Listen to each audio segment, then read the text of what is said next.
चांदसणी येथील काळभैरव यात्रा उत्सव। अडावत तालुका चोपडा प्रतिनिधी।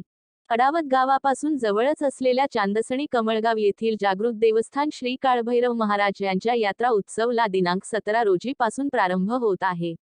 मार्गशीर्ष शुक्ल 5 पासून ते 2 दिवस यात्रा चालत असते। यात राज्यातून हजारो भाविक भक्त येतात, असा अंदाज काळभैरव मंदिर संस्थानच्या विश्वस्तांनी माहिती दिली। जळगाव खानदेश मध्ये नवसाला पावणारा देव अशी ओळख काळभैरव महाराज यांची आहे। हजारो भाविक भक्त नवस फेडण्यासाठी येतात। श्री काळभैरव यांची पूजा करून गुळ, डाळ, वरण बट्टीचा नैवेद्य भाविक भक्त चढवत असतात।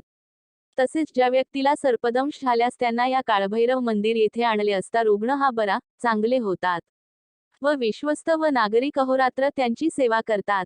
काळभैरव यात्रा झाली की जिल्ह्यातील सर्व यात्रा ह्या सुरू होतात। या यात्रेमध्ये खेळण्याची दुकाने, मिठाई दुकाने, पाळणा, लहान मोठी व्यवसाय असे दुकाने लागलेली असते।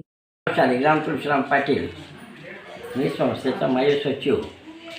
आमच्या चांदसणी गावी आळापासून पूर्वेला 5 किलोमीटर अंतरावर चांदसणी गाव आहे। तिथे जागृत काळभैरव देवस्थान आहे। त्या काळभैरवाची यात्रा दरवर्षी कार्तिक वद्य अष्टमीला भरत असते आणि मग आता चालू वर्षी 17, 12, 23ला यात्रा आहे।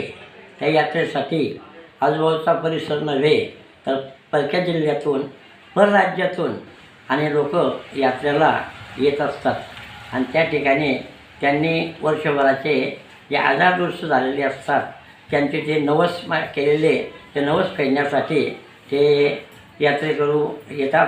आपला वरणबट्टी, वांग्याची भाजी असा स्वयंपाक देवाला चालतो, तो स्वयंपाक करून आणि आपला नवस उतरवतात। नंतर नवसाकरता जी वस्तू मानलेली असेल, चांदीची, सोन्याची, पितळाची किंवा वजनाबरोबर गूळ हा वाटत असतात, जिलेबी वाटत असतात। त्याचप्रमाणे चांदीचे पावलं, पंजे, हातपंजे, डोळे, नाक हे इत्यादी वस्तू ते नवसाच्या देवाला चढवतात।